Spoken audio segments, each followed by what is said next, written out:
অল্প তেল মশলায় টক ঝাল মিষ্টি এরকম আমড়ার আচার পেলে জিভে পানি আটকানো মুশকিল। এই আচারটি খাওয়ার পর কেউ যদি আপনার প্রশংসা না করে তাহলে আমাকে বলবেন। আসসালামু আলাইকুম everyone, welcome back to my channel. আজকে আমি তৈরি করব খুবই অল্প তেল মশলায় টক ঝাল মিষ্টি আমড়ার আচার। যে আচারটি দেখতে এত বেশি লোভনীয় সেটাকে খেতে ভালো না হয়ে পারে বলেন তো? এত মজাদার আচারের রেসিপি আমার মনে হয় না আপনাদের সাথে আর কেউই শেয়ার করেছে। সো আমার সিক্রেট আচারের রেসিপিটি আপনাদের সাথে শেয়ার করে ফেললাম। চলুন কথা না বাড়িয়ে ঝটপট রেসিপিটি দেখে আসি। বিসমিল্লাহ। আমড়ার আচার বানানোর জন্য এখানে আমি 1 কেজি আমড়া নিয়েছি। আমড়ার উপরে যে স্কিনটা রয়েছে ওটা আমি একটি পিলার দিয়ে আগে থেকেই পিল করে নিয়েছি, তবে আপনারা চাইলে কিন্তু খোসা সহ আচারটা তৈরি করতে পারেন। এবারে পর্যাপ্ত পরিমাণে পানি দিয়ে আমড়াগুলোকে খুব ভালোভাবে ধুয়ে নিতে হবে, কারণ আমড়ার খোসা ছেলার পর আমড়ার গাটা কিন্তু অনেকটা আঠালো হয়ে থাকে। 2 থেকে 3 বার পানি পরিবর্তন করে আমড়াগুলোকে কচলিয়ে ধুয়ে নিব। আমড়ার গায়ে যে এক্সট্রা অতিরিক্ত কষ ভাবটা রয়েছে ওটা যেন পুরোপুরিভাবে চলে যায়। আমড়াগুলোকে খুব ভালোভাবে ধুয়ে নেওয়ার পরে আমি বটির সাহায্যে আমড়াগুলোকে এভাবে স্লাইস করে কেটে নিয়েছি, এবং ভেতরে যে বীজটা রয়েছে ওইটা কিন্তু আমি বাদ দিয়েছি, ওইটা দিয়ে আচার তৈরি করব না। আপনারা আপনাদের সুবিধা মতো চাইলে ছুরি দিয়ে ওইভাবে কেটে নিতে পারেন। আর আমি পিসগুলো ঠিক কিভাবে কেটে নিয়েছি আপনারা হয়তো দেখেই বুঝতে পারছেন। চুলায় একটি প্যানে নিয়ে নিচ্ছি প্রায় 1/3 কাপ সরিষার তেল, কারণ আমি আগেই বলেছি আচারটা খুবই কম তেল মশলায় তৈরি করব। এবার এর মধ্যে দিয়ে দিচ্ছি 6 থেকে 7টি শুকনো মরিচ, সাথে কালো এবং হলুদ সরিষা মিলিয়ে দিয়ে দিচ্ছি 1/2 চামচ পরিমাণে। এবার এগুলোকে তেলের সাথে কিছুক্ষণ একটু ভেজে নিব, সুন্দর একটা রোস্টেড ফ্লেভার আসা পর্যন্ত। তবে অতিরিক্ত ভেজে পুড়ে ফেলানো যাবে না। এবারে দিয়ে দিচ্ছি একটি আস্ত রসুনের কোয়াগুলোকে আমি কুচি করে কেটে নিয়েছি। এবারে এগুলো তেলের সাথে কিছুক্ষণ একটু ভেজে নিচ্ছি। চুলার হিট থাকবে মিডিয়াম টু লোয়ের মাঝামাঝি। কিছুক্ষণ ভেজে নেওয়ার পর রসুনের মধ্যেও খুবই সুন্দর একটা ফ্লেভার ছড়িয়েছে। এবার আগে থেকে কেটে রাখা আমড়ার স্লাইসগুলো দিয়ে দিচ্ছি। এবারে তেল মশলার সাথে আমড়ার টুকরোগুলোকে খুব ভালোভাবে ভেজে নিতে হবে। ততক্ষণ পর্যন্ত ভেজে নিব যতক্ষণ পর্যন্ত না আমড়ার এই সবুজ কালারটা চেঞ্জ হয়ে আসছে। ভেজে নিতে নিতে দেখতে পাচ্ছেন আমড়ার মধ্যে যে সবুজ বর্ণটা বা কালারটা ছিল ওইটা কিন্তু চেঞ্জ হয়ে পুরো অন্য একটা কালার ধারণ করেছে। এবারের মধ্যে দিয়ে দিচ্ছি 1 কাপ চিনি। মিষ্টিটা আপনারা আপনাদের টেস্ট অনুযায়ী কমিয়ে বাড়িয়ে দিতে পারবেন। সাথে দিয়ে দিচ্ছি 1/4 টিস্পুন লবণ। এবারে নেড়ে চেড়ে চিনিটা আমড়ার সাথে ভালোভাবে মিশিয়ে নিচ্ছি। এ পর্যায়ে একটু অনবরত নেড়ে চেড়ে যেতে হবে, এছাড়া কিন্তু চিনিটা প্যানের তলায় লেগে যেতে পারে।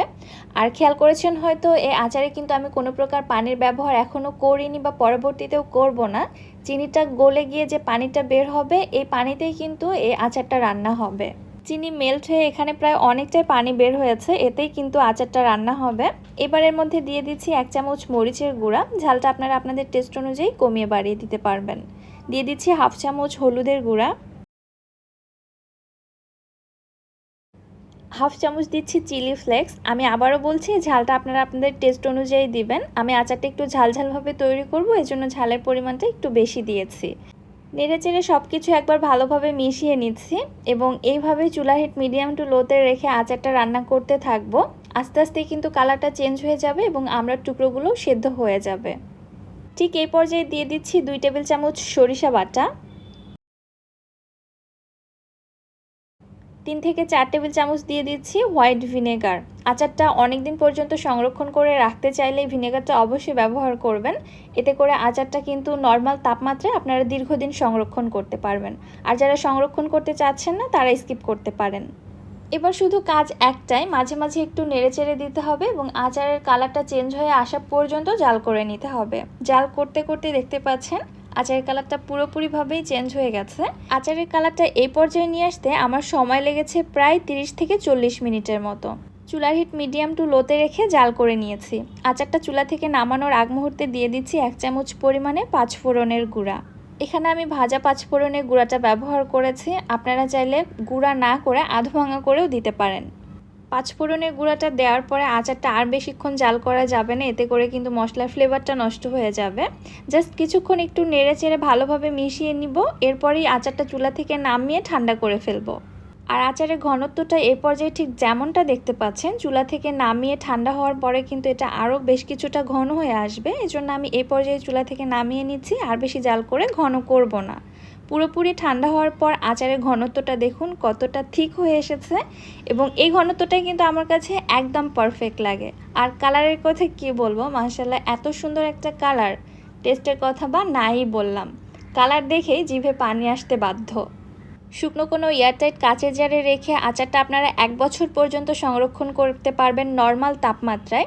আর যদি নর্মাল ফ্রিজে রাখেন তাহলে তার কোনো কথাই নেই। আমি আচারটা একদমই সংরক্ষণ করব না, আমার বাসায় যেদিন বানিয়েছি ওই দিনই শেষ হয়ে গিয়েছে। সো আপনারা সংরক্ষণ করতে চাইলে অবশ্যই কিন্তু বেশি পরিমাণে বানাবেন, এছাড়া সংরক্ষণ করতে পারবেন না। এই আচারটা এত বেশি মজা হয় খেতে। আশা করছি রেসিপিটা আপনাদের কাছে ভালো লেগেছে।